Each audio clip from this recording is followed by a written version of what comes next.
Fox News alert, we are awaiting President-elect Donald Trump's very first public speech since his stunning Election Day victory. This is Outnumbered. I'm Meghan McCain, and here today, Sandra Smith, co-host of After the Bell on Fox Business, Melissa Francis, Democratic strategist Julie Rodzinski, and today's hashtag One Lucky Guy, the executive producer of Imus in the Morning, Bernard McGurk. And sir, you are outnumbered. Well, thank you very much. I'm honored to be outnumbered. And by the way, happy Friday Eve. Happy Friday Eve. It's a great day. First day of November. The holiday season is in full swing right here. The Christmas tree got lit last night.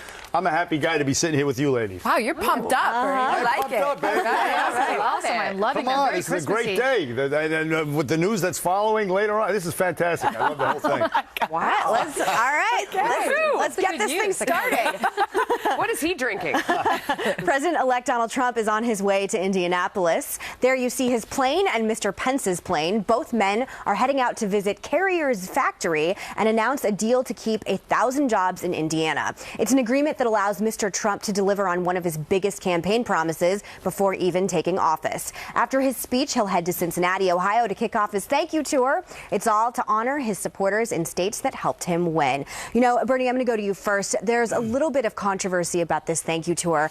I actually thought a lot about it. I'm a fan of it. I compared it to Howard Stern thanking his affiliates when he became #1 in each market. What do you think of him going on this victory tour? I think it's fantastic. It shows that he wants to give back. I mean, it's unprecedented, first of all. It's fantastic. Look, if Hillary had won, she'd be on a yacht somewhere in the Caribbean with the elites, with Beyonce and Jay-Z or whatever. This shows that he's in touch with the common man. Look, a week ago, this campaign right now is swimming. It's at a peak. A week ago, it was in disarray. There were people by a bunch of Nazis. Everybody was talking about that stuff. And now he's putting people back to work. He's only the president-elect. He's putting people back to work. He's thanking the people. I think it's a great time. And all these naysayers talking about, well, let's wait and read the fine print and all that stuff. Just relax. Real people are actually getting jobs back. We should be happy, at least for a day. Melissa, I want to go to you on this Carrier deal. He saved 1,000 jobs out of 2,100 jobs that were originally going to go to Mexico. Right. What do you make of this deal? I do think it's genius. Of course, he used a combination of carrots and sticks, right? They were going to pull back some of the tax incentives that that company was getting to be in that state, and they put pressure on the parent company, United Technologies, who makes jet engines. They sell missiles to the government, all kinds of things. They said, wait a second, we do a lot of business with you. We do not want you taking these jobs overseas. Down to Mexico. At the same time, I don't like inefficiency in the economy, so they have to make it work economically. He can do that by lowering the tax burden, lowering the regulation. Transportation, they spend less on that because they're closer to where the goods will finally go. You've got to make it make economic sense, because if it doesn't, then the products are just more expensive. That doesn't help anyone. But he's smart enough to go through and make the deals work, and he can replicate it. I think the Obama administration was too stupid and lazy, yes, I said it, to get out there and make more deals like this. On that note, in Steve Mnuchin's words, he said the president-elect and the vice president-elect picked up the phone and called the CEO of United Technologies and told them we want to keep jobs here. Can't remember the last time a president did that. This is part of his thank you tour. He said jobs, jobs, jobs. This is what he campaigned on. He's picking up the phone and guess what? Calling American businesses, the CEO of major corporations in this country, and asking what do we need to do to keep those jobs there. Listen, he's following through. He said he was going to put killers in place. So far, he's putting Steve Mnuchin. He just put Wilbur Ross at the helm as Commerce Secretary.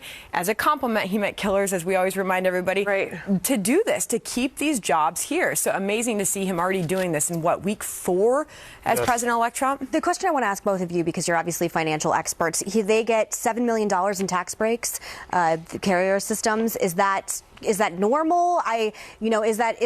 I have no criticism of this. I have no problem with tax incentives because you're letting a company keep the money that it's making. I think anytime we hand money over to the government, they waste and abuse it. So I don't like revenue going to the government. They're keeping more of what they have. They were going to take away those incentives if they moved the job away. So to me, I don't have a problem with it, but I know that there's a lot of criticism out there. Julie, this is obviously Mike Pence's home state. I'm sure this has played a factor into this. Sure. What do you make of all of this? Well, first of all, it did because of the fact that Indiana is giving them the incentive. So Mike Pence happens to be the governor of Indiana. But look, It's 7 million in tax breaks, as you pointed out. 800 jobs stay, which is wonderful for those 800 people. 1,300 are still moving to Mexico. So it's not that he's keeping all the jobs here. But to me, what's fascinating about this is I'm not sure that there's a commitment from Carrier after they get these incentives to actually stay. And I've seen this happen a lot on the state level, where you get tax incentives in the state level to stay. The companies accept the incentive and then move.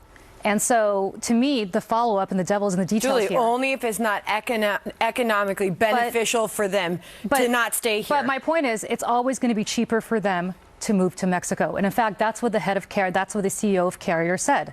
He still believes in free trade. They're still moving 1,300 jobs to Mexico. So they obviously believe that it's still in their economic interest to move a great chunk of these jobs to Mexico. These 800 jobs eventually could also go to Mexico after they collect these tax incentives. So to me, the question is, what's the commitment to keep these jobs here permanently? And secondly, for all the Republicans, the conservatives out there, and I know there's a huge split between the populists and old-fashioned conservatives, you are picking winners and losers here, because if you're a company now, you're going to say, hey, I'm going to threaten to move offshore tomorrow if you don't give me the same kind of incentives. What you're saying, but we kind of agree in a way, because what you're saying is that over time it has to make economic sense. Sure. They can't just strong-arm them into keeping them here. It has to be economically beneficial, and Trump achieves that by making the regulatory burden lower, the tax burden and lower. improving the overall economy in America. But you're telling me be more productive here. I mean, a worker here is worth more than a Mexican worker with less training. I mean, it's got to, in order for them to keep the promise and to really stay, you're right, in the long run, it does have to make economic sense. We have to make this economy stronger and more receptive to companies. The part that I hope I'm wrong about, but I think a lot of conservatives would agree with me on, is it will be cheaper ultimately to use foreign labor. It just is. You have to pay them less. You don't have the same protections You here. also have to pay for the energy and the transportation and all the other stuff. As a result, as you said, it must make economic sense. But to me, I'm not so sure that it does in the long term. And I hope that people understand that when he talks about bringing back manufacturing, it's going to be hard to do long term. This conversation is not going to end. We're going to keep talking about this throughout the week and as this keeps on happening. And of course, keep it right here in the 2 p.m. Eastern hour. We will take you live to Indianapolis after the president-elect tours the Carrier plant. He will speak publicly for the first time since the election. And tonight at 7 Eastern, we will bring you the first rally of Mr. Trump's thank you tour. But that's not all. Tonight, Mr. Trump joins our own Sean Hannity. You can see that at 10 Eastern, all here on FNC. All right, and as we wait for Donald Trump to board that plane you're looking at right there, heading to the Carrier factory, the jockeying for the Secretary of State position in the Trump administration is ramping up. The transition team confirming it's down to 4 finalists. A source tells us they are 2012 Republican presidential nominee Mitt Romney, former New York City Mayor Rudy Giuliani, former CIA Director David Petraeus, and Senate Foreign Relations Committee Chairman Bob Corker.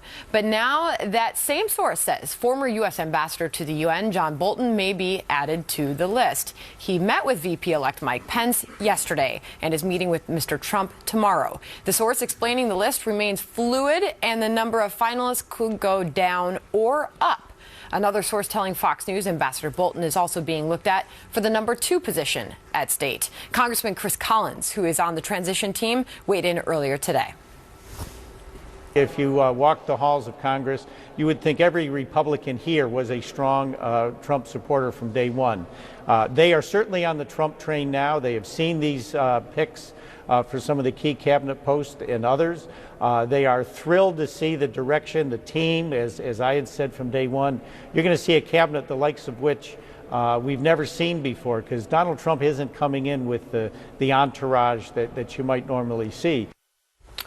All right. And by the way, we are keeping an eye on Donald Trump's plane to be departing to Indianapolis. We will hear from him for the first time publicly since his election, since his victory, I should say. And there you see it moving on his way to Indianapolis, where he will also be announcing that new deal at Carrier, what has taken place and how many jobs he says he has saved. All right. So let's first talk about Secretary of State as Trump's plane departs. Bernard McGurk. Let me just say, who will it be? Bon voyage, Mr. Trump. Okay. On his way.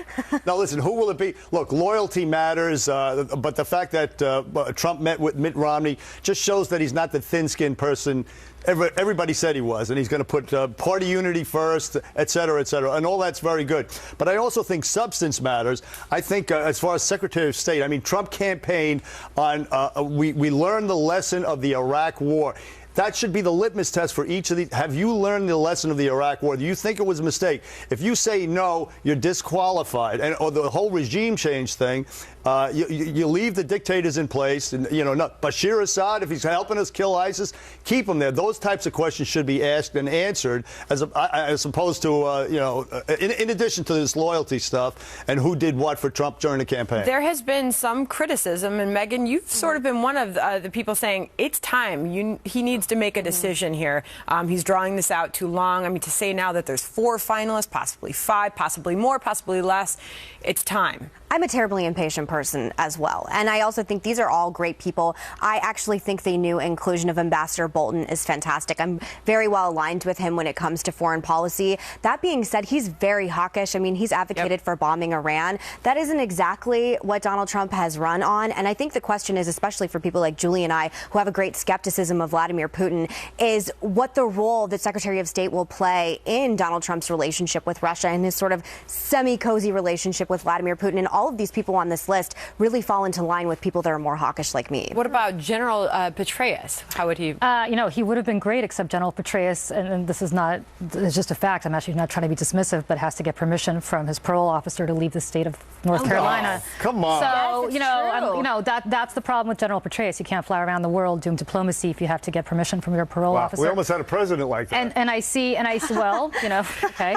And I see, except we didn't. And I see, and otherwise I think he'd be great, but that is a problem, and I think that probably prevents you from becoming, unless he gets a pardon from this president, he could potentially get a pardon from his boss, the president of the States. All right, and then there was 2. We were looking at the Giuliani Mitt Romney matchup. But so here's the thing. If you don't want regime change, Bernie, then you don't want Rudy Giuliani, because he worked for a group in Iran that wants regime change. Definitely don't want John Bolton. To me, John Bolton certainly for regime change. To me, and I said this the other day, I've reached the stage of grief where I'm starting to bargain.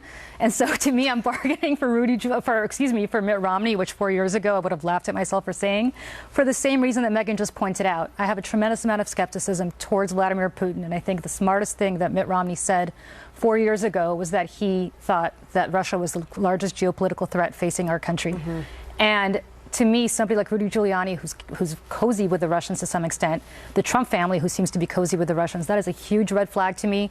At least Mitt Romney would hopefully keep them in check. People like John McCain, people like Lindsey Graham, I'm counting on them on the Republican side to keep it real about the threat that Vladimir Putin. It's interesting his choices are so hawkish, though. It is not what I would have expected at all, given what he ran on. And, I wouldn't call him an isolationist, but he's certainly not at the level that Ambassador Bolton and General Petraeus What about Bob Corker? I don't know that we know what his policies really are. I mean, I'm with you. I think we've gone one too many commercial breaks in this reality show without coming to a conclusion. Like, I'm so over it at this point. But I think Mitt Romney makes the perfect good cop, bad cop with Donald Trump, where he can go in and be like, dude, I know he's crazy. Trust me. I think he's a lunatic, but he will bomb you if you don't do what he wants. Like, they could definitely play off each other in an interesting way. All right.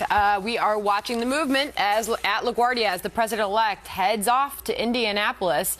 The so-called Trump bump, it continues as a new survey finds Americans' confidence in the economy soaring since the election. Does the president-elect deserve all the credit for this? And how long will the optimism actually last? Plus, First Amendment activists launching a flag-burning challenge after the president-elect says people who set U.S. flags on fire should be punished. But is this the right way to get their message across? And don't forget, after the show, you can join our live chat by clicking the Overtime tab at foxnews.com/outnumbered, or join us on Facebook, facebook.com/outnumberedfnc. And of course, you can tweet us all throughout the show, and after, we'll look at it. Join us.